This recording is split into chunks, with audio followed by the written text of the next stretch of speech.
อุณหภูมิปัจจุบันนี้ก็22 องศาก็เรียกว่าอากาศก็เริ่มร้อนขึ้นมาเนาะร้อนขึ้นมานั่งอยู่ในห้องนั่งอยู่บนเตียงบรรยายปกิณกะแห่งธรรมะอากาศก็เริ่มอบอ้าวขึ้นมาถ้าไปอยู่ตางนอกลมมันปัดลมมันจอยก็ยังแค่นน้อยนะญาติโยมท่านผู้ฟัง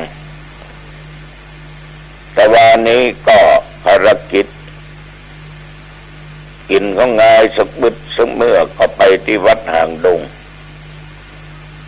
วัดหางดงนี่ตำบลหางดงอำเภอหางดงเชียงใหม่นะมีโบราณวัตถุก็คือวิหารสร้างมาเป็นร้อยปีแต่ตั้งกรมศิลป์ก็มาปฏิสังขรณ์ไปครั้งหนึ่งก็รักษาทรงและคงสภาพไว้อยู่เหมือนเดิม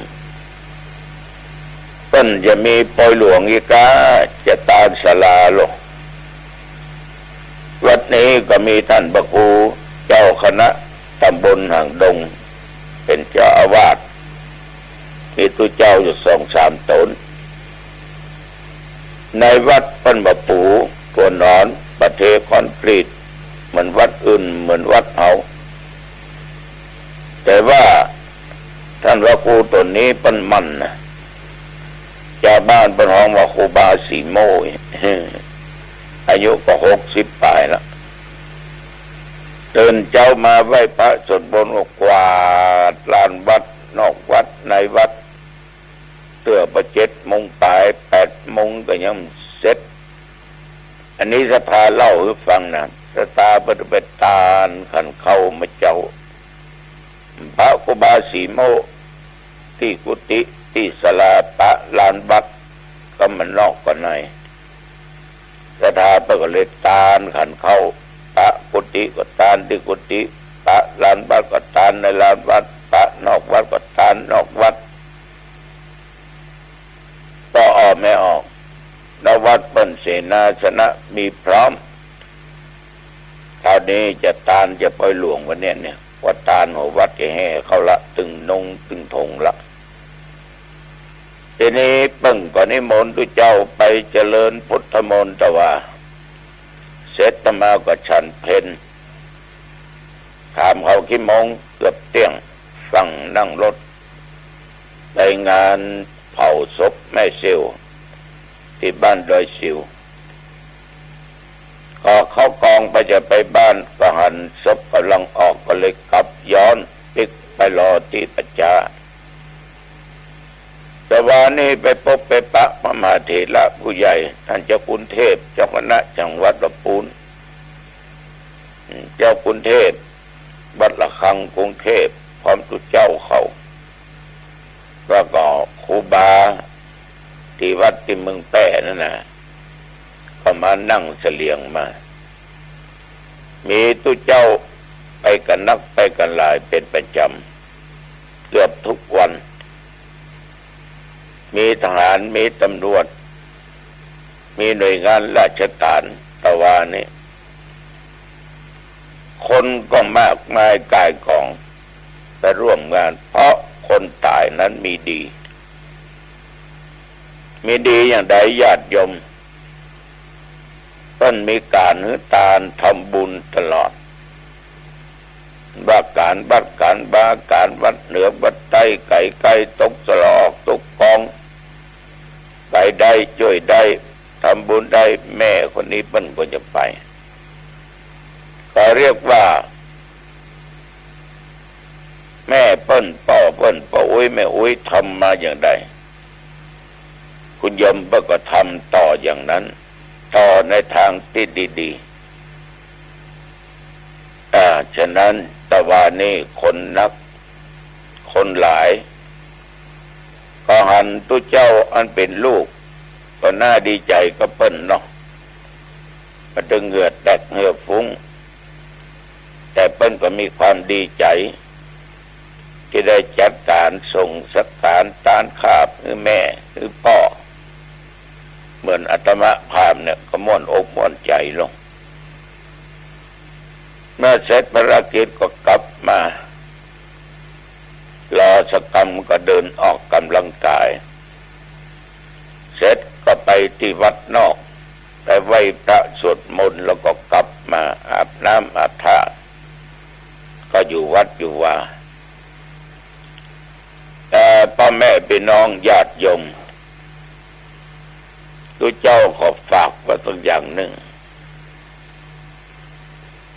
จะไปลงตัวจะลืมตายจะไปลงกายจนลืมแก่เนอะที่มันแย่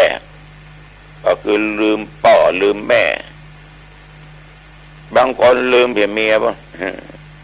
ลืมผัวก็มีลืมลูกลืมเต้าก็มีคนบางคนเนี่ยเป็นคนลืมตัวเป็นวัวลืมติ่นความหลงลืมเนี่ยมันเกิดมีได้นะแก่คนทุกคนบอกว่าอาตมะและญาติโยมมันจะเริ่มกันขี้หลงขี้ลืม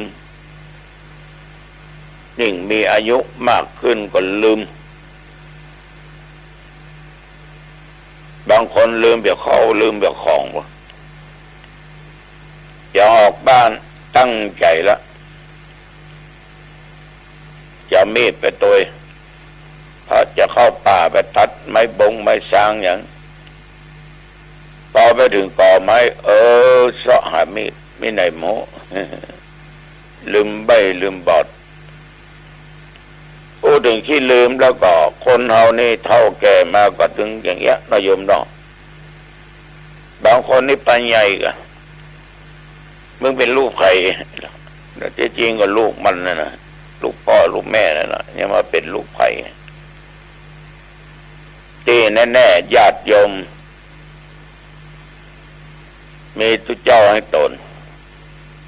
แต่ในงานนั้นนั่งแมะกันถึงธรรมาภาพแล้วเขาก็ขี้ลืมอยู่เปิ้นสมขี้ลืมเปิ้นเสาะหาของธรรมาก็ถามว่าเสาะหาอย่างหลวงลุงเสาะหาแว่นตานะท่านพระครูหันว่าเอาก็อดไข้หัวบ่ได้เนาะก็มีที่หน้าผากหลวงลุงกันเนาะเอามือไปสวมไผ่ไม่ไว้นี่นะไอ้เนาะก็เปิ้ลแล้วเป็นคนเอาไว้แล้วก็ยกขึ้นไว้เหนือคิ้วบางคนได้กินแล้วบอกว่ามันได้กินนี่มีสปะสเปดก็ทำให้คนที่อยู่ร่วมก็รับความเดือดร้อนไปตัวความลืมเนี่ยโยมทั้งหลาย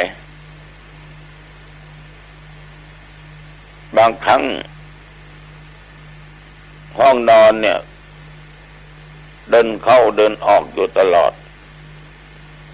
บางเตื้อก็ปิดบางเตื้อก็ปิดนะปิดมาถ้าลืมปิดประตูโหไอ้มาไขประตูนี่นะแต่ก็จริงกับตัวเขานั่นนะตัวเก่านั่นแหละลืมปิดบางคนกินยาเป็นประจำก็ลืมกินนะ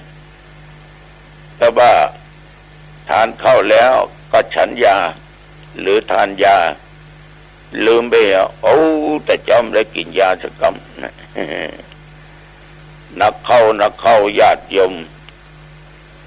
ลืมตัวเก่าเนาะลืมตัวเก่านี่เป็นกินหน้าเคยหัวนะแม่นว่าเฮาเนี่ยน้อยมาอย่างเงี้ยเนาะไปเผาหูบตัวเก่าหูบนี่มีใบหน้าขับคล้าเหมือนตัวผมทุกวันเหมือนเฮาทุกวันมันลืมตัวเก่าเอาหูบนั้นถ่ายมาเมื่อนะเป็นหูบขาวดำถ่ายเมื่ออายุ10 ปลาย20 ปลายไปเดิมมัน70-80ไปหรอกมันยังบอกว่านั่นคือไผ่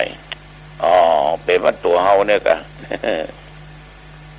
ลืมกันได้ลงคอก็มี ญาติโยมบางคนก็ลืมเมียบางคนก็ลืมผัวไปที่ห้านที่นี่ด้วยกันปิกว่าบ้านนั่นแม่มันมาตัวสกรรมประตูขับรถออกเปิดบ้านเปิดมาคนเดียวบักกึดถึงเมียและญาติโยมความที่ลืมนี่มันเป็นความลืมธรรมดาของมนุษย์คือย่อมลืมกันได้แต่บางท่านบางคนนั้นลืมพ่อลืมแม่ลืมพี่ลืมน้องลืมเพื่อนพ้องมิตรสหายคำลืมจนกระทั่งลูกกระทั่งเมียกระทั่งสามีญาติโยมที่ลืมมันถึงเป็นอย่างเงี้ยคนเราบางครั้งก็ลงตัวก็มีลืมตัวก็มีพอได้ดิบได้ดีลืมกำพืชตัวเองไปว่าที่ตัวไม่ได้ถึงวันเนี้ยเพราะอะไรอย่างเป็นช่วยเหลือเขากะเอาหิหาขึ้นมาคนเดียวกะลืมหมดบางคนนี่ลืมบุญคุณผู้มีพระคุณอันนี้ไปใหญ่ลืมพ่อลืมแม่ลืมปู่ป้าน้าอาลืมครูบาอาจารย์บางคนนี่ลืมเหตุเจ้านะเรียกว่าลงไปทั้งอื่นบางวายปิดมาวักก็ตึมบะเข้าเจ้าก็ตึมไว้ทานก็ตึมบะทานศีลก็ตึมรักษาญาติโยมบางครั้งเนี่ยอาตมาเคยกล่าวบ่อยว่าหลงทางกับได้หลงใจกับยากบางคนก็หลงลืมในสิ่งที่ดีที่ตัวเองทำไปตกอยู่ใต้อำนาจของอบายมุขไปเป็นนักเลงสุราเมรัยเป็นคนคิดลักคิดจกคิดเล่นเป็นคนนอกใจผัวใจเมียเป็นคนขี้ค้านเรียกว่าลืมไปถูกอวิชชามาตีหัวใจให้บอด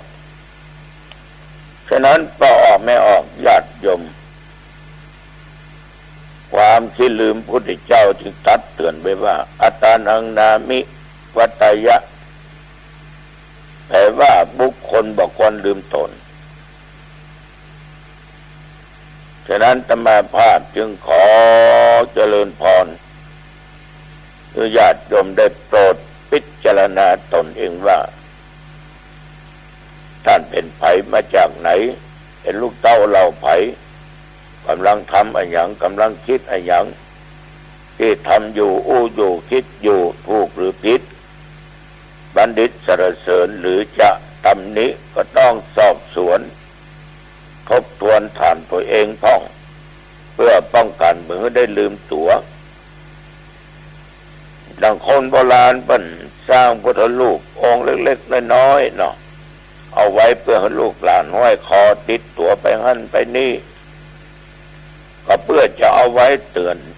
ตัวเตือนใจบ่ให้ลืมตัวก่อนทำก่อนพูดก่อนคิดจะได้นึกถึงพระได้นึกถึงธรรมญาติโยมบางคนมันลืมสร้างคุณงามความดีไปหมดซึ่งเคยสร้างทานรักษาศีลฟังเทศน์เจริญเมตตาภาวนาในที่สุดไปลุ่มหลงในทางอบายมุขลืมปักทางเข้าวัดเนี่ยเบิ่มเข้าวัดเข้าวาไม่ชอบกินไม่ชอบทาน